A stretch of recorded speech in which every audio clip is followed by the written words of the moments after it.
Yeah, just... My name's Cameron, how are you? Are you okay? We're going to take you to see your mummy and daddy, okay? Is that good? She was WA's little girl lost who captured the hearts of a nation. On Friday, the 15th of October, Cleo Smith and her family arrived at Blowhole's campsite in McLeod, north of Carnarvon. At 1:30am, the 4-year-old woke for a drink of water, then went back to sleep. By 6:30am, she was gone, along with her sleeping bag. The positioning of that zipper for the flap is one of the circumstances that has caused us to have grave concerns for Cleo's safety. Cleo's parents saw she was gone and their tent's zipper was open much higher than the 4-year-old could reach. One of the largest land, air and sea searches in WA history was launched. Police, SES and defence personnel scoured every inch of the rugged coastal area, but day after day there was no sign of Cleo. All the while, detectives were investigating the suspected abduction, and it became their number one theory. Campers were interviewed and searched. Cleo's biological father met detectives and was ruled out.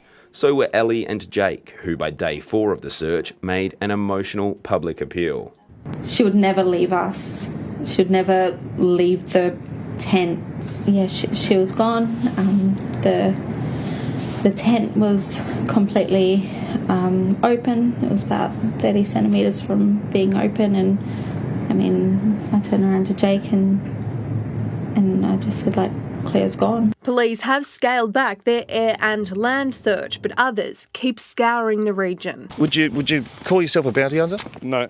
You wouldn't call yourself a bounty hunter? No, we're up here doing other surveys for oil and gas. Despite $1 million reward and the intense focus of an entire state, there's been no sign of Cleo. What percentage chance did you give her of being alive?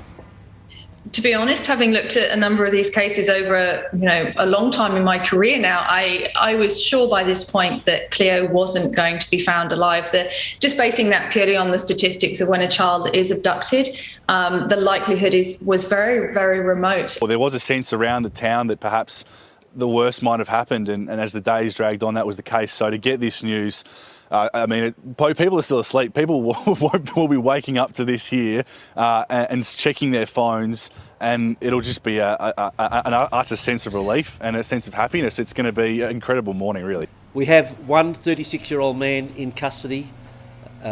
He is assisting police with our inquiries at the moment. I'm not going to elaborate further.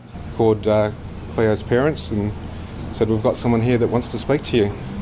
And it was, a wonderful feeling to be able to make that call. So what was Cleo's reaction to seeing her parents for the first time? Oh, mummy, big hugs, kisses, and lots of tears.